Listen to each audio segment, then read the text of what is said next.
وَلَوْ أَنَّهُمْ، اب یہ آیت ذرا نوٹ کیجئے اس لیے کہ یہاں پر اپنے آپ کو بھی رکھ کر سوچئے گا، وَلَوْ أَنَّهُمْ أَقَامُوا التَّوْرَاةَ وَالْإِنْجِيلَ وَمَا أُنزِلَ إِلَيْهِمْ مِنْ رَبِّهِمْ لَأَكَلُوا مِنْ فَوْقِهِمْ وَمِنْ تَحْتِ أَرْجُلِهِمْ، اگر انہوں نے قائم کیا ہوتا تورات کو اور انجیل کو اور جو کچھ کے نازل کیا گیا ان کی طرف، ان کے رب کی طرف سے، یہ کھاتے اپنے اوپر سے بھی اور اپنے قدموں کے نیچے سے بھی۔ یعنی ہم نے تورات دی تھی تو اس لیے دی تھی کہ ایک تو رکوع آ چکا 7واں رکوع کہ وہ فیصلے سارے کیے جائیں تورات کے مطابق، اس سے اگلی بات کیا ہے، تورات کے نظام کو قائم کرو۔ ایک تو جھگڑا ہے، مقدمہ ہے، فیصلہ کرنا ہے، وہ بھی کرنا ہے شریعت کے مطابق، ایک یہ کہ قائم کرنا ہے پورے اس نظام کو جو تورات نے دیا ہے، پورے اس نظام کو جو قرآن نے دیا ہے اس کو قائم کرنا ہے۔ اگر انہوں نے قائم کیا ہوتا، وَلَوْ أَنَّهُمْ أَقَامُوا التَّوْرَاةَ وَالْإِنْجِيلَ وَمَا أُنزِلَ إِلَيْهِمْ مِنْ رَبِّهِمْ، اگر انہوں نے قائم کیا ہوتا تورات کو اور انجیل کو اور جو کچھ کے نازل کیا گیا ان کی طرف، ان کے رب کی طرف سے، لَأَكَلُوا مِنْ فَوْقِهِمْ، یعنی اللہ کی نعمتوں کی بارش ہوتی ان کے اوپر سے بھی، اور اللہ تعالیٰ کی نعمتوں کے دھارے پھوٹتے ان کے قدموں کے نیچے سے بھی، چشمے پھوٹتے۔ من فوقہم ومن تحت ارجلہم منہم امۃ مقتصدہ، ان میں ہے کچھ لوگ، تھوڑے لوگ ہیں جو سیدھی راہ پر ہیں، درمیانی راہ پر ہیں، وکثیر منہم ساء ما یعملون، لیکن یہ کہ اکثر جو ہیں ان میں سے وہ لوگ ہیں کہ جو بہت ہی بری حرکتیں کر رہے ہیں، غلط عمل ہے اور ان کا رویہ نہایت غلط ہے۔ یا ایھا الرسول بلغ ما انزل الیک من ربک، بڑی سخت آیت ہے یہ، اے رسول پہنچا دیجئے جو کچھ نازل کیا گیا ہے آپ کی طرف، آپ کے رب کی طرف سے، وَإِن لَمْ تَفْعَلْ، اور اگر بالفرض آپ نے ایسا نہ کیا، فما بلغت رسالتہ، تو آپ اس کی رسالت کا حق ادا نہیں کریں گے۔ یہی وجہ دیکھیے کہ قرآن مجید میں اگر حضور پر تنقید نازل ہوئی وحی میں، وہ بھی موجود ہے، عبس وتولی ان جاءہ الاعمی، موجود ہے۔ ابھی ہم پڑھائے ہیں لیس لک من الامر شیء، گرج تھی کہ نہیں، یہ نہیں کہ اسے چھپا لیا ہو، جو کچھ ہے بلغ ما انزل الیک، ایک تو یہ کہ آپ لوگوں کے خوف سے کچھ چھپائیں، ایک یہ کہ اپنی کسی مصلحت کی وجہ سے چھپائیں، کوئی شے بھی اگر جان بوجھ کر چھپا لی تو گویا کہ آپ فریضہ رسالت کی ادائیگی میں کوتاہی کا ثبوت دیں گے۔ العبد عبد وان ترقى والرب رب وان تنزل، یا ایھا الرسول بلغ ما انزل الیک من ربک وان لم تفعل فما بلغت رسالتہ واللہ یعصمک من الناس، لوگوں سے ڈرنے کی کوئی ضرورت نہیں، اللہ آپ کی حفاظت کرے گا لوگوں سے۔ ان اللہ لا یہدی القوم الکافرین، یقیناً اللہ تعالیٰ کافروں کو راہیاب نہیں کرتا۔ قل یا اہل الکتاب، اب یہ بھی آیت پھر دوبارہ پڑھیے گا بعد میں اپنے آپ کو مخاطب کرتے ہوئے، کہہ دیجیے اے نبی، یا اہل الکتاب، اے کتاب والو، لستم علی شیء، تمہاری کوئی حقیقت نہیں ہے، تمہارا کوئی مقام نہیں ہے، تمہاری کوئی جڑ بنیاد نہیں ہے، تم ہم سے ہم کلام ہونے کے مستحق نہیں ہو، تمہیں ہم سے دعا کرنے کا حق حاصل نہیں ہے، حتیٰ تقیموا التوراۃ والانجیل، جب تک کہ تم قائم نہ کرو تورات اور انجیل کو، وما انزل الیکم من ربکم، اور جو کچھ نازل کیا گیا ہے تمہاری طرف، تمہارے رب کی طرف سے۔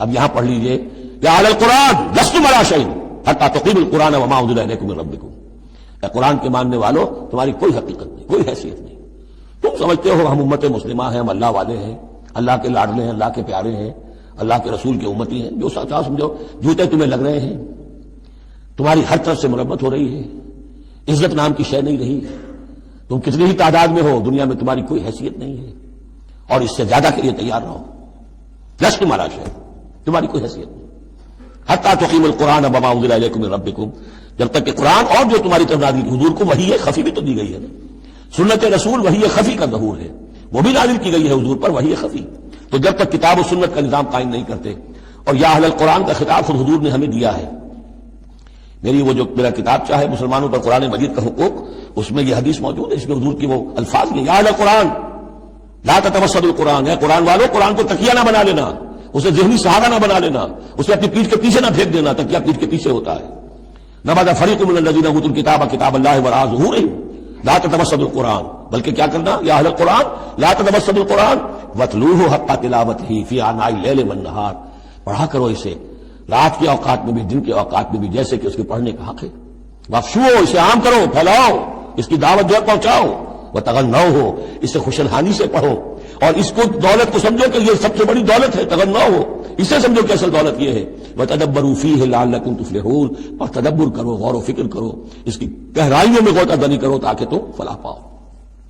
قل یا اہل الکتاب لستم علی شیء حتی تقیموا التوراۃ والانجیل وما انزل الیکم من ربکم، وَلَا يَزِيدَنَّ كَثِيرًا مِّنْهُم مَّا أُنزِلَ إِلَيْكَ مِن رَّبِّكَ طُغْيَانًا وَكُفْرًا، لیکن اے نبی یقیناً ان لوگوں کی تو بہت سی بڑی تعداد، اکثر لوگوں کو جو کچھ آپ کی طرف نازل کیا گیا آپ کے رب کی طرف سے، اس کی وجہ سے ان میں اضافہ ہوگا، ان کی سرکشی میں، ان کے کفر میں، ان کی طغیانی میں، ان کی آگ جو ہے بڑھتی چلی جائے گی، حسد کی آگ، اس میں وہ مزید جلتے چلے جائیں گے۔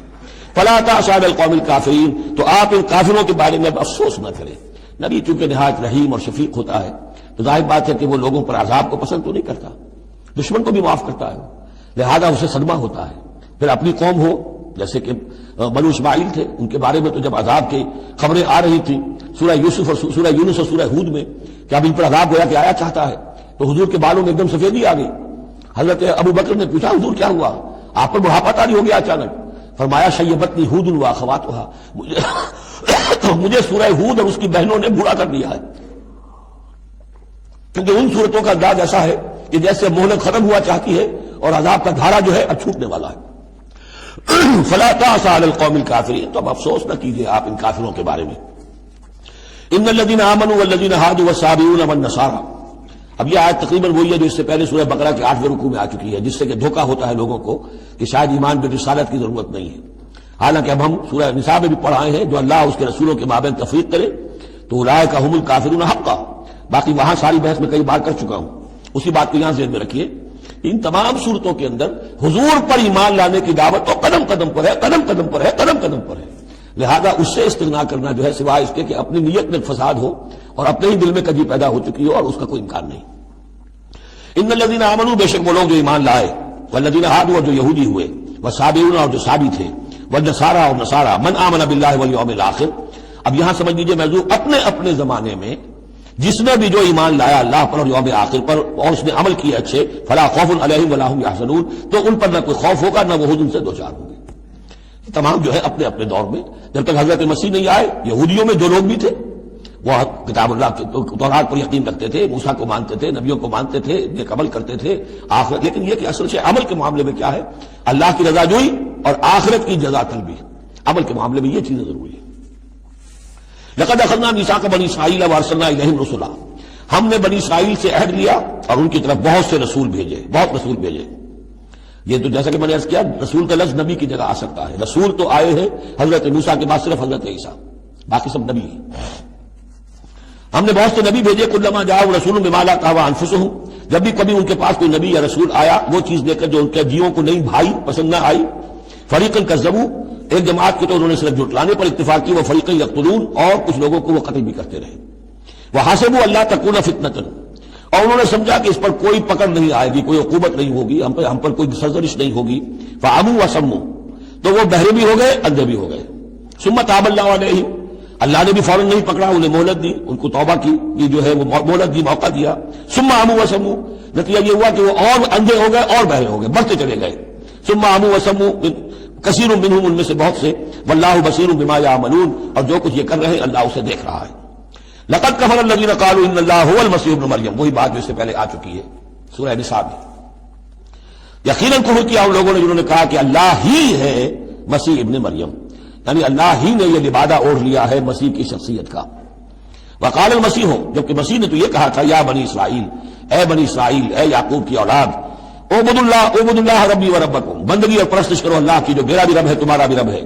انہ من یشرک باللہ فقد حرم اللہ علیہ الجنہ، یقیناً جو اللہ کے ساتھ شرک کرے گا اللہ نے اس پر جنت کو حرام کر دیا ہے۔ ومأواہ النار، اور اس کا ٹھکانہ آگ ہے۔ وما للظالمین من انصار، اور ظالموں کے لیے کوئی مددگار نہیں ہوں گے۔ لقد کفر الذین قالوا ان اللہ ثالث ثلاثہ، اب یہ دوسری شکل تھی۔ ایک تو یہ کہ گاڈ انکارنیٹ، جیکوبائٹس جو ہیں ان کا تو عقیدہ یہ تھا کہ یہ اللہ ہی نے یہ روپ دھار لیا ہے عیسیٰ کی شکل میں۔ ایک ہے تثلیث، اور تثلیثیں بھی دو رہی ہیں۔ ابتدا میں تثلیث یہ تھی کہ اللہ، پھر حضرت مریم، God is father, God is mother, and God the son, God the father, God the mother, God the son. یہ تثلیث اصل میں مصر میں موجود تھی پہلے سے، فرعون کے زمانے سے چلی آ رہی تھی۔ اسی تثلیث کے اندر ڈال دیا انہوں نے عیسائیت کو، تاکہ وہ آسانی سے مصر کے لوگ عیسائیت قبول کر لیں۔ اس کے بعد پھر یہ کہ حضرت مریم کو نکال دیا گیا اور ہولی گھوسٹ کو ان کی جگہ لے آیا گیا۔ God the father, God the son and the Holy Ghost, یہ تین کی تثلیث بنی ہے۔ لقد کفر الذین قالوا ان اللہ ثالث ثلاثہ، یقیناً کفر کیا ان لوگوں نے جنہوں نے کہا ہے کہ اللہ تین میں کا ایک ہے، تین میں کا تیسرا ہے۔ وما من الہ الا الہ واحد، جبکہ حقیقت نہیں ہے کوئی الہ سوائے ایک الہ واحد کے۔ وَإِن لَّمْ يَنْتَهُوا عَمَّا يَقُولُونَ، اور اگر یہ باز نہ آئے اس سے جو کچھ کہہ رہے ہیں، لَيَمَسَّنَّ الَّذِينَ كَفَرُوا مِنْهُمْ عَذَابٌ أَلِيمٌ، تو ان میں سے جو کافر ہیں ان پر بہت سخت عذاب آ کر رہے گا۔ افلا يتوبون الى اللہ، تو کیا یہ اللہ کی جناب میں توبہ نہیں کرتے؟ ويستغفرونه، اور اس سے استغفار نہیں کرتے؟ واللہ غفور الرحیم، اور اللہ تو غفور الرحیم ہے۔ ما المسیح ابن مریم الا رسول، مسیح ابن مریم اور کچھ نہیں سوائے اس کے کہ ایک رسول تھے۔ قد خلت من قبلہ الرسل، اب دیکھیے بالکل وہی الفاظ ہیں جو سورہ آل عمران میں حضور کے بارے میں آئے، وما محمد الا رسول قد خلت من قبلہ الرسل، محمد اس کے سوا کیا ہے کہ اللہ کے رسول ہیں، ان سے پہلے بھی بہت سے رسول آئے ہیں۔ ما المسیح ابن مریم الا رسول قد خلت من قبلہ الرسل وامہ صدیقہ، اور ان کی جو والدہ تھی وہ صدیقہ تھی۔ ہم دیکھ چکے ہیں سورہ نساء میں کہ نبیوں کے بعد سب سے اونچا درجہ صدیقین، تو خواتین کو نبوت نہیں ملی ہے، لیکن اس کے بعد کا جو دوسرا درجہ ہے اس میں بہت چوٹی کی حیثیتیں انہیں ملی ہیں۔ ہماری امت میں صدیقۃ الکبریٰ حضرت خدیجہ الکبریٰ رضی اللہ تعالی، سب سے بڑی صدیقہ، صدیق اکبر حضرت ابوبکر، اور صدیقۃ الکبریٰ خدیجہ الکبریٰ رضی اللہ تعالی عنہا۔ اسی طریقے سے حضرت مریم صدیقہ وامہ صدیقہ۔ کانا یاکلان الطعام، دونوں کھانا کھاتے تھے، انسان تھے، بشر تھے، سارے بشری تقاضے ان کے ساتھ تھے۔ انظر کیف نبین لہم الآیات، دیکھو ہم کس طرح ان کے لیے اپنی آیات کو واضح کرتے ہیں۔ ثم انظر، پھر دیکھو، انا یوفکون، وہ کہاں سے لوٹا دیے جاتے ہیں، کہاں سے الٹا دیے جاتے ہیں۔ قل اتعبدون من دون اللہ ما لا یملک لکم ضرا ولا نفعا، کہیے کہ کیا تم پوچھتے ہو اللہ کے سوا انہیں کہ جو نہ تمہارے لیے کسی برے کا اختیار رکھتے ہیں نہ نفع کا، واللہ هو السمیع العلیم، جبکہ اللہ ہی سب کچھ سننے والا اور سب کچھ جاننے والا ہے۔ قل یا اہل الکتاب، کہہ دیجئے اے کتاب والو، لا تغلوا فی دینکم غیر الحق، اپنے دین میں ناحق غلو نہ کرو۔ ظاہر بات ہے کہ تم نے عیسیٰ کو جو کچھ بنا دیا ہے تو محبت کی وجہ سے، عقیدت کی وجہ سے بنایا ہے۔ حضور کی شان میں بھی مبالغہ آرائی لوگ اگر کرتے ہیں تو محبت کی وجہ سے کرتے ہیں، اس کے رسول کے نام پر کرتے ہیں، عقیدت کے غلو کی وجہ سے کرتے ہیں، لیکن غلو جو ہے یہ در حقیقت انسان کو گمراہی کی طرف لے جاتا ہے۔ لا تغلوا فی دینکم، اپنے دین میں غلو نہ کرو غیر الحق، ناحق۔ ولا تتبعوا اهواء قوم قد ضلوا من قبل، مت پیروی کرو اس قوم کی جو تم سے پہلے گمراہ ہو چکے۔ جیسا کہ میں نے عرض کیا، یہ تصویر جو ہے ہورس آئسس، یہ تصویر جو ہے مصر میں موجود تھی، اسی کو انہوں نے اختیار کیا ہے۔ من قبل واضلوا كثيرا وضلوا عن سواء السبيل، اور انہوں نے بہت سے کو گمراہ بھی کیا ہے اور خود بھی وہ سیدھے راستے سے گمراہ ہو گئے۔ لعن الذين كفروا من بني اسرائيل على لسان داود وعيسى ابن مريم، لعنت کیے گئے وہ لوگ کہ جنہوں نے کفر کیا بنی اسرائیل میں سے، داؤد کی زبان سے بھی اور عیسیٰ ابن مریم کی زبان سے بھی۔ ظاہر بات ہے کہ اس قوم کا جو بھی کردار رہا ہے مسلسل، تو آپ اولڈ ٹیسٹمنٹ پڑھیں گے تو حضرت داؤد علیہ السلام نے بھی ان پر بہت لعن طعن کی ہے، اور خاص طور پر یہ نیو ٹیسٹمنٹ میں گاسپل کے اندر تو حضرت مسیح نے جو تنقیدیں کی یہودیوں پر، خاص طور پر ان کے علماء پر، احبار پر، صوفیاء پر، کہ تم سانپ کے سپولیے ہو، تمہارا حال ہے ایسا جیسے کہ قبریں ہوتی ہیں کہ اوپر بہت سفیدی پھری ہوئی ہے اور چادر پڑی ہوئی ہے، اندر گلی سڑی ہڈیوں کے سوا کچھ نہیں ہے۔ تم نے اوپر مذہبی لبادے اوڑے ہوئے ہیں اور تمہاری ابائیں اور قوائیں، لیکن تمہارے اندر جو ہے بھرا ہوا ہے، خباثت بھری ہوئی ہے۔ تو یہ ساری چیزیں جو ہے، اور تم مچھر چھانتے ہو اور سموچے اونٹ نکل جاتے ہو، چھوٹی چھوٹی چیزوں کے اوپر جو ہے بڑی بڑی بحثیں ہو رہی ہیں، جبکہ بڑے بڑے گناہ جو ہیں وہ کھلے بندوں ہو رہے ہیں۔ یہ سارا جو کردار ہے علماء یہود کا، جس کا کوئی نقشہ آپ دیکھ سکتے ہیں اپنے ہاں کے علماء سو میں، جو بھی برے علماء ہیں ہمارے یہاں دنیا دار مولوی ہیں، ان میں وہ نقشہ نظر آ جائے گا۔ تو جس قدر لعن طعن حضرت مسیح نے کی ہے وہ تو محفوظ ہے۔ لعن الذين كفروا من بني اسرائيل على لسان داود وعيسى ابن مريم ذلك بما عصوا وكانوا يعتدون، اور یہ اس لیے ہوا کہ انہوں نے نافرمانی کی اور وہ حدود سے تجاوز کر رہے تھے۔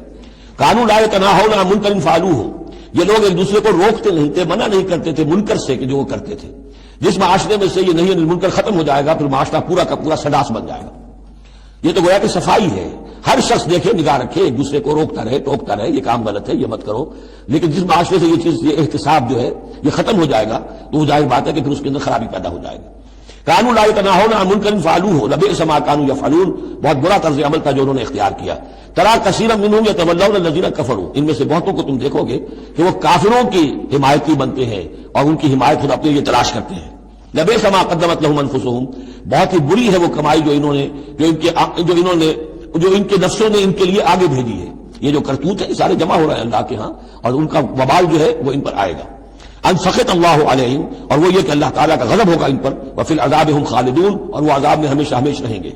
وَلَوْ كَانُوا يُؤْمِنُونَ بِاللَّهِ وَالنَّبِيِّ، اور اگر یہ ایمان لے آتے اللہ پر اور نبی پر، وَمَا أُنزِلَ إِلَيْهِ، اور جو کچھ ان پر نازل کیا گیا یعنی قرآن حکیم، مَتَّخَذُوهُمْ أَوْلِيَاءَ، تو انہوں نے ان کافروں کو پھر اپنا اولیاء نہ بنایا ہوتا۔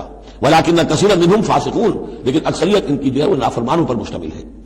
لَتَجِدَنَّ أَشَدَّ النَّاسِ عَدَاوَةً لِلَّذِينَ آمَنُوا الْيَهُودُ وَالَّذِينَ أَشْرَكُوا، یہ بہت اہم آیت ہے۔ تم پاؤ گے اہل ایمان کے حق میں شدید ترین دشمن یہود اور ان کو کہ جو مشرک ہیں.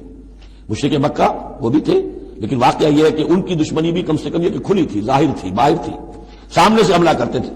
لیکن یہ کہ بدترین دشمنی جو تھی آستین کے سانپ بن کر اور سازشی انداز میں نقصان پہنچانے میں ان سے کہیں بڑھ گئے یہود. لَتَجِدَنَّ أَشَدَّ النَّاسِ عَدَاوَةً لِلَّذِينَ آمَنُوا، اہل ایمان کے حق میں عداوت اور دشمنی کے اعتبار سے تمام انسانوں میں سب سے شدید تم پاؤ گے یہود کو، والذین اشرکوا. آج بھی ہنود اور یہود، ادھر ہنود ہیں اس لیے کہ اس قسم کا شرک تو اب صرف ہندوستان میں رہ گیا اور کہیں رہا ہی نہیں. ہندوستان کے بھی صرف نچلے طبقے میں رہ گیا ہے، عام طور پر اوپر کے طبقے میں نہیں ہے. لیکن یہ کہ بہرحال اب بھی یہود اور ہنود کا گٹھ جوڑ ہے. وَلَتَجِدَنَّ أَقْرَبَهُمْ مَوَدَّةً لِلَّذِينَ آمَنُوا الَّذِينَ قَالُوا إِنَّا نَصَارَىٰ، اور تم لازماً پاؤ گے قریب ترین ان میں سے مودت کے اعتبار سے، محبت کے اعتبار سے، دلجوئی کے اعتبار سے اہل ایمان کے حق میں ان لوگوں کو جنہوں نے یہ کہا کہ ہم نصارہ ہیں. اور یہ واقعہ ہے کہ یہ سیرت النبی صلی اللہ علیہ وسلم سے ثابت ہے کہ جس قسم کی دشمنی یہودیوں نے کی اس وقت عیسائیوں نے نہیں کی.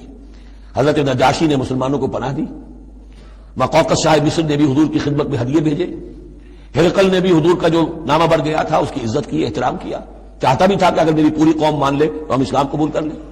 نجران کے عیسائی آئے، مان کر تو نہیں گئے، لیکن یہ کہ وہ میں آپ کو بتا چکا ہوں کہ بڑے بھائی نے چھوٹے کو ڈانٹا اور کہا کہ یہ تو ہے تو نبی ہی، ہم نہیں، لیکن ہم کیا کریں، ہمارے پاؤں میں جو ہے وہ سونے کی زنجیریں پڑی ہوئی ہیں رومی بادشاہوں کی طرف سے، ہمارے یہ اعزازات اور مفادات ختم ہو جائیں گے.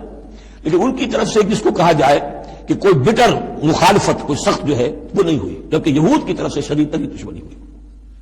ذالک بأن منہم قسیسین و رہبان، اور یہ اس لیے ہے کہ ان میں ہے موجود عالم بھی اور درویش بھی، یعنی ان میں علماء حقانی بھی ابھی موجود تھے اور ان میں درویش بھی جو واقعی اللہ والے تھے وہ بھی موجود تھے. بحیرہ راہب تھا جس نے حضور کو پہچانا ہے بچپن کے اندر. اسی طریقے سے آپ کو معلوم ہے کہ جن کی تصدیق جنہوں نے کی ہے سب سے پہلے ورقہ ابن نوفل، تو وہ عیسائی ہو کر آ گئے تھے نا، تھے تو عرب کے رہنے والے، لیکن یہ کہ وہ حق کی تلاش میں شام گئے اور عیسائیت اختیار کی تھی. کانا یکتب التوراۃ بالعبرانیہ، وہ عبرانی زبان میں تو تورات لکھا کرتے تھے. انہوں نے تصدیق کی کہ ہاں یہ وہی ناموس ہے کہ جو ہے محمد آپ پر نازل ہوا جو کبھی موسیٰ اور عیسیٰ پر نازل ہوا تھا. تو ان کے اندر قسیس تھے، رہبان تھے. وَأَنَّهُمْ لَا يَسْتَكْبِرُونَ، اور یہ اس لیے ہے کہ وہ استکبار نہیں کرتے، تکبر نہیں کرتے. اب نہیں ملیں گے آپ کو، یہ دور ختم ہو چکا ہے. یہ کہ اس وقت کے دور کی بات ہے جبکہ قرآن نازل ہو رہا تھا. اس کے بعد جو صورت بدلی ہے، پھر کروسیڈز کے اندر جو وحشت اور بربریت جو ہے عیسائیوں کی طرف سے آئی ہے، اور عیسائی علماء نے اور ان کے مذہبی پیشواؤں نے جس طریقے سے کہ خون کی ہولی کھیلی ہے اور کھلوائی ہے اپنی قوم سے، وہ تو واقعہ یہ ہے کہ تاریخ کا بہت ہی بدنما داغ ہے. وَإِذَا سَمِعُوا مَا أُنزِلَ إِلَى الرَّسُولِ، اور جب انہوں نے سنا وہ چیز کہ جو رسول پر نازل کی گئی تھی. یہ اصل میں ایک وفد آیا تھا 70 افراد کا کہ جو آیا تھا حبشہ سے، کچھ نو مسلم تھے جو وہاں پر گئے تھے، صحابہ وہ ہجرت کر کے کچھ عرصے رہے تو ان کے ذریعے سے کچھ لوگوں تک اسلام پہنچ گیا تھا. پھر یہ کہ وہ مدینے میں جب اسلام کو غلبہ ہو گیا ہے اور اب امن ہو گیا ہے تو ان کا ایک وفد آیا تھا. انہیں پھر آ کر جب قرآن سنایا گیا، وَإِذَا سَمِعُوا مَا أُنزِلَ إِلَى الرَّسُولِ، جب انہوں نے سنا جو کچھ کے نازل کیا گیا ہے رسول پر، تَرَىٰ أَعْيُنَهُمْ، تم دیکھتے ہو ان کی آنکھوں کو، تَفِيضُ مِنَ الدَّمْعِ مِمَّا عَرَفُوا مِنَ الْحَقِّ، جو حق کی پہچان انہیں حاصل ہوئی اس کے زیر اثر ان کی آنکھوں سے آنسوؤں کی لڑیاں روانہ ہو گئیں، آنسوؤں کی ندیاں بہہ نکلی. یقولون، اور وہ کہہ رہے ہیں، ربنا آمنا، اے رب ہمارے ہم ایمان لے آئے، فاکتبنا مع الشاہدین، تو ہمیں لکھ دے شاہدوں میں سے، گواہوں میں سے. وما لنا لا نؤمن باللہ وما جاءنا من الحق، اور کیسے ممکن ہے کہ ہم ایمان نہ لائے اللہ پر اور وہ حق جو ہم تک پہنچ گیا ہے اس پر. ونطمع ان يدخلنا ربنا، اور ہمیں تو بڑی طمع ہے، بڑی خواہش ہے، ہم چاہتے ہیں کہ ہمیں داخل کرے ہمارا رب مع القوم الصالحین، نیکوکار لوگوں کے ساتھ.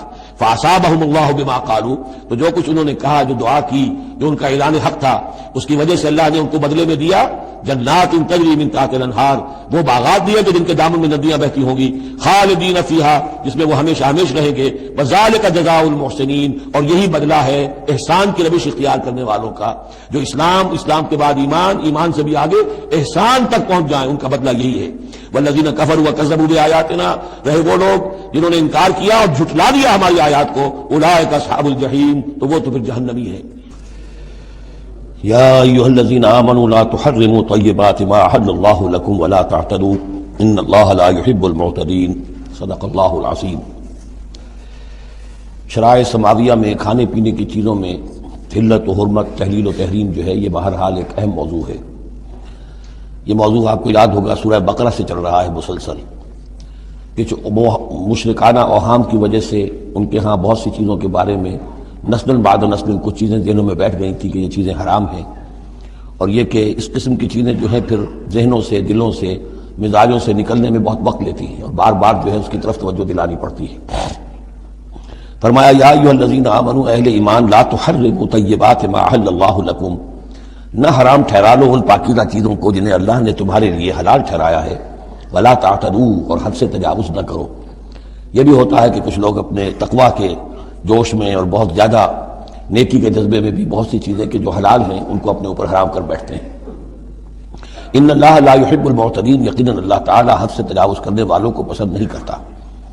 وَكُلُوا مِمَّا رَزَقَكُمُ اللَّهُ حَلَالًا طَيِّبًا، کھاؤ ان چیزوں میں سے جو تمہارے رب نے تمہیں دی ہیں، اللہ نے دی ہیں، جو حلال بھی ہیں طیب بھی ہیں، حلال ہو قانونی طور پر، صاف ستھری ہو، پاک ہو۔ وَاتَّقُوا اللَّهَ الَّذِي أَنتُم بِهِ مُؤْمِنُونَ، اور اس اللہ کا تقوی اختیار کیے رکھو کہ جس پر تمہارا ایمان ہے۔ لا يؤاخذكم الله باللغو في ايمانكم، یہ قسموں کے سلسلے میں سورہ بقرہ میں بھی بات آئی تھی، اب آخری حکم آ رہا ہے۔ اللہ تعالیٰ مؤاخذہ نہیں کرے گا تم سے تمہاری قسموں میں سے جو لغو ہوتی ہے، بغیر کسی مقصد کے، بغیر کسی ارادے کے، واللہ باللہ تکیہ کلام کے طور پر استعمال کرنا جو عربوں کی خاص عادت تھی اور آج تک ہے۔ تو اس کو ظاہر بات ہے کوئی نہیں سمجھتا کہ یہ قسم کھا رہا ہے، یہ تو گویا کہ ان کا تکیہ کلام ہے، تو اس پر مؤاخذہ نہیں ہے۔ وَلَٰكِن يُؤَاخِذُكُم بِمَا عَقَّدتُّمُ الْأَيْمَانَ، لیکن اللہ مؤاخذہ کرے گا ان چیزوں پر کہ جو تم نے قسم باندھی ہے، عقدتم، اب اس میں تاکید باب تفعیل ہے، پورے اہتمام کے ساتھ تم نے ایک بات طے کی ہے، اس پر قسم کھائی ہے۔ فَكَفَّارَتُهُ، اب اگر ایسی قسم کو توڑنا ہو تو اس کا ایک کفارہ ہے۔ فَكَفَّارَتُهُ إِطْعَامُ عَشَرَةِ مَسَاكِينَ مِنْ أَوْسَطِ مَا تُطْعِمُونَ أَهْلِيكُمْ، اس کو کھانا کھلانا ہے 10 مساکین کو، محتاج کو، وہ اوسط کھانا کہ جو تم اپنے گھر والوں کو کھلاتے ہو۔ او کسوتہم، یا پھر ان کو کوئی کپڑا دینا ہے۔ او تحریر رقبہ، یا تیسری شکل یہ ہے کہ کسی غلام کو آزاد کرنا ہے۔ فمن لم یجد، اور اگر کسی کے پاس ان تینوں کی کوئی صورت موجود نہ ہو، وہ بالکل فقیر ہے اور بالکل اس کے پاس کچھ نہیں ہے، مفلس ہے، فصیام ثلاثۃ ایام، تو 3 دن کے وہ روزے رکھے۔ ذالک کفارۃ ایمانکم اذا حلفتم، یہ کفارہ ہے تمہاری قسموں کا جبکہ تم وہ قسم کھا بیٹھو۔ واحفظوا ایمانکم، اور اپنی قسموں کی حفاظت کرو۔ کذالک، اس کا مطلب یہ نہیں کہ لازماً ان کو برقرار رکھو، یعنی کہ قسم اگر ایسی ہے کہ جو کھولنی ہے، توڑنی ہے، جذبات میں کھا بیٹھے ہیں تو کفارہ دو، یہ بھی اس کی حفاظت میں آ گیا۔ واحفظوا ایمانکم کذالک یبین اللہ لکم آیاتہ لعلکم تشکرون، اس طرح اللہ تعالیٰ تمہارے لیے اپنی آیات کو واضح فرما رہا ہے تاکہ تم شکر کرو، حق ادا کرو۔ یا ایھا الذین آمنوا، اب یہ شراب اور جوئے کے بارے میں بھی آخری حکم۔ یا ایھا الذین آمنوا انما الخمر والمیسر والانصاب والازلام رجس من عمل الشیطان فاجتنبوہ لعلکم تفلحون، اہل ایمان، یقیناً شراب اور جوا اور بت اور پانسے یہ سب گندے کام ہیں، شیطان کے عمل میں سے ہیں۔ فاجتنبوہ، تو اس سے بچ کر رہو، لعلکم تفلحون، تاکہ تم فلاح پاؤ۔ تو شراب اور جوا تو پہلے بھی آ چکا ہے، لیکن انصاب اور ازلام وہ تقسیم کرتے تھے پانسوں کے ذریعے سے اور پھر ازلام کے ذریعے سے، ان کا معاملہ بھی ایک جوئے کی قسم بن جاتی تھی۔ تو ان تمام چیزوں کو جو ہے رجس من عمل الشیطان قرار دیا۔